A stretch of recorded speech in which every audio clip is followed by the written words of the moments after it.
Let's talk about mobile phones. Let's get started. First, let's start with performance. 1. Performance. There are certain factors that affect the performance of phones. The most important of them is the CPU and GPU. I could explain these two things in more detail. Google this, Antutu benchmark list. Click the antutu.com. You will see a list of phone models there. This list shows us the ranking of the best phones currently on the market. But I see numbers next to phone models. What does it mean? Now, these numbers you see indicate the scores that the phone got. For example, the first score shows us the score that the phone gets according to the CPU performance. This means the higher CPU score, the better the phone will perform in tasks. The second place indicates the score of the GPU, the third place indicates the RAM, and the fourth place indicates the score of the UX, that is, the user experience. So I understand the others, but what about user experience? How is it determined? The UX score shows how the phone will perform in everyday tasks. We can understand how satisfied a user in daily life will be by looking at this score. That's why if you are going to use the phone for daily tasks, this score is very important for you. Of course, if we look at the performance, the points in the left three places are much more important for us. If you want to have good performance and user experience, you can find the overall score on the far right. By looking at this score, you can compare phone models.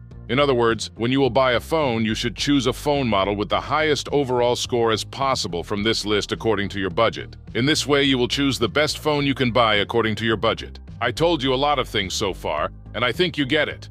I also want to say a small footnote. Make sure that the Android phone you buy for today's mobile gaming has at least 8 GB of RAM. Most new phone models now have at least 8 GB of RAM. But if you're going to buy an older phone model, it may be good to know this information. By the way, in the list I just showed, Android and iOS devices are listed separately above. If you are going to buy an Apple device, you can click the iOS button and go to that list. So can I compare the scores of Apple devices with the scores of Androids? Answer: absolutely not. But why? Because Apple and Android devices use different programming interfaces. So you cannot directly compare the scores of the two devices because the scoring mechanisms are different.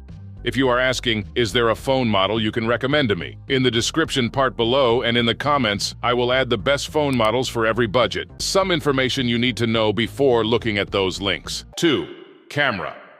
There are many things to consider in phone cameras, such as sensor size, pixel size, lens quality, and aperture. But I don't want to confuse you, so I'm going to show you a simpler method. If you go to the site called dxomark.com, there is a list of cameras of the phones compared. You can take advantage of this list to look at the smartphones with the best cameras. If you want to buy a phone with a good camera, I think you should look at many details such as aperture 1:1. Instead, try to pick a phone as high on this list as possible. By the way, if you look at Marcus Brownlee's The Best Smartphone Camera video series, you will have a small idea. 3. Display. First of all, let's start with the type of panel. There are 3 types of panels that are most common on phone screens: IPS LCD, OLED, and AMOLED. Until 2022, many phone models had IPS LCD screens, but now almost all newly released phones use OLED and AMOLED screens. I will not confuse you by explaining these 3 panel types in detail one by one. I will just give a brief summary. The brightness and contrast values of OLED and AMOLED screens are much better than IPS LCD screens. It displays blacks, whites, and colors much better, so you'll be more satisfied with OLED and AMOLED displays when watching movies or videos. Also, IPS LCD screens have a problem we call IPS glow because of their structure. Because of the IPS glow, you may see bright, colorful lights in the corners of the phone. Areas on the screen that should be black are more of a white, light blue color. This is very uncomfortable when using the phone, especially in the dark. So what is the difference between these two? AMOLED technology emerged after OLED, and it is only a further development of OLED. While there isn't a huge difference between them, the color accuracy and refresh rates of AMOLED screens are slightly better. So if we need to make a comparison between 3 panels, AMOLED is better than OLED, and OLED is better than IPS LCD. Also, there is the refresh rate, that is Hertz values, that I just mentioned. Hertz value on the phone screen shows how many times the screen is refreshed per second. For example, a phone with a 120 Hz screen can display 120 frames per second. As this Hertz value increases, the screen becomes more fluid. Especially when playing games, you can notice this much better. 4. Storage. I don't have much to tell you about it, but But if you are undecided between storage options, I can recommend you to buy a phone with at least 128 GB of storage. In fact, I think 256 GB would be a much better choice if you don't want to deal with freeing up space in the phone memory in the future. I would also like to tell you this. If I had made this video a few years ago, I would have talked about whether there is support for external storage, but there is no need to talk about this for 2024, because almost none of the newly released phones have external storage support. Brands want you to pay more and buy phone models with higher storage. That's why you will not see external storage support in new phone models. 5. Battery. When you look at the phone battery specifications, you will see a value, the milliampere value. This value shows us the capacity of the battery in the phone. A higher milliampere rating usually means longer battery life. But this value alone doesn't mean much things. So what does it mean? For example, we have two different phone models with a 4000 milliampere battery. Normally, both of them should have the same battery performance, but their battery performance may be different because they both have different battery optimization, display, and other features. One may run out of charge more quickly than the other. I think you get this. Also, there are fast charging and wireless charging, but there's not much to tell about them. If you need it a lot, you can check if the phone you buy supports wireless charging. Almost all of the newly released phones have wireless charging and fast charging features. If you look at the technical specifications of the phone you want to buy, you can find out how quickly it charges to full with fast charging. Now let's move on to the most discussed topic. Should I buy an iPhone or an Android phone? There are many things to mention, but first of all, let's talk about the advantages of the iPhone over an Android phone. iPhones not give you a headache. In my opinion, the biggest advantage of the iPhone is that it does not give headaches. How so? Let me explain.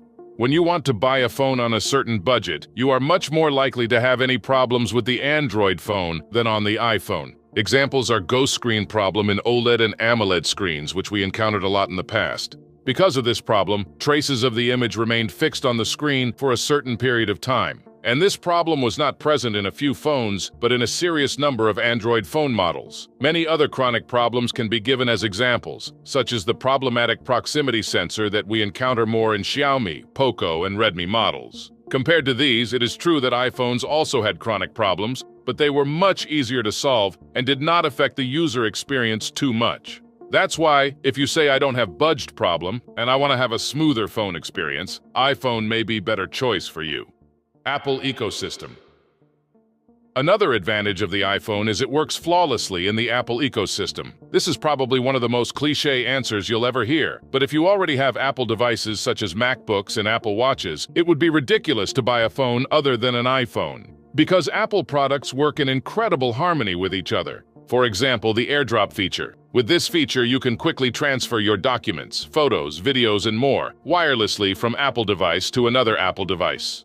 Another example is the continuity camera feature. This feature allows you to use your iPhone as a webcam or scanner on your Mac computer. Of course, many other features such as handoff, sidecar, Apple Pay can be given as examples, but I will not explain them. In fact, most of these features are also available on Android phones, but unfortunately, they are not as fast, stable, and user-friendly as Apple devices.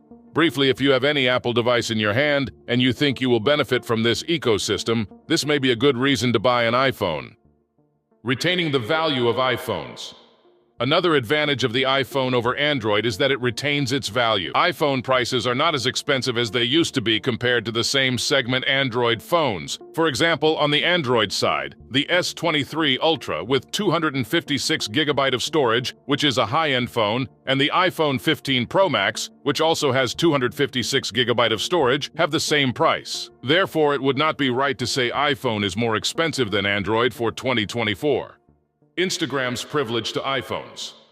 You may have heard this in many places. So, is Instagram privileges to iPhone devices true? For example, when we want to upload the same photo taken by Android and iPhone to Instagram, in other words, the photo taken from both devices has very good quality on Instagram. However, when we move on to the video quality, I am not sure, but I guess the video uploaded by the iPhone has better quality. But like I said, I'm not sure and these tests don't belong to me. If I get the flagship phones of both parties, I plan to make a special video. But apart from what I mentioned, the iPhone does not have a big advantage over an Android phone. Keep that in mind as well. To be honest, the iPhone is mostly praised for its fan club. This audience generally consists of people who do not care about the technical side of the phone in any way just because of the brand name, and think that the iPhone is much better than all other phones. Of course, this is not valid for all iPhone users, but you should know that there is such a situation. Variety and price. I think the biggest advantage of Android is its variety. It is much easier to find a model according to the needs on Android phones with hundreds of models compared to iPhone models with a limited number of colors, price options, and models. On the Android side, we have much more price options as well as much more technical features. So if you're looking for a more budget model, Android phones may be a better choice. Camera. It is known that iPhone's cameras are much better than Android phones, but this is just a nonsense. In fact, the situation is exactly the opposite. Especially Google's Pixel phones can take incredible photos. If you look at the phone camera comparisons on YouTube, you will have a better command of the subject. More freedom, control, and customization. This is probably one of the most cliché advantages you've heard before, but Android is an open-source platform, and it offers more freedom and customization options than iOS. You can customize almost everything on your Android device, from the look of your home screen to how you interact with your phone. Of course, you will decide if this is really enough reason to buy an Android device. Apple's impositions.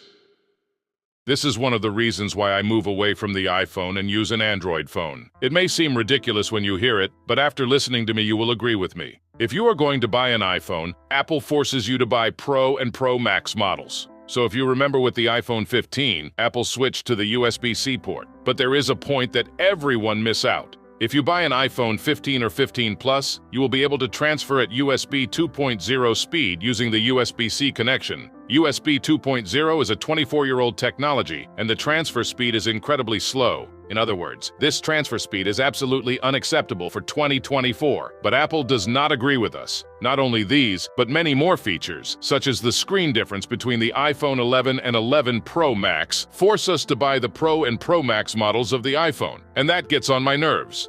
This is not a reason to buy an Android, but it can be shown as a reason to move away from the iPhone.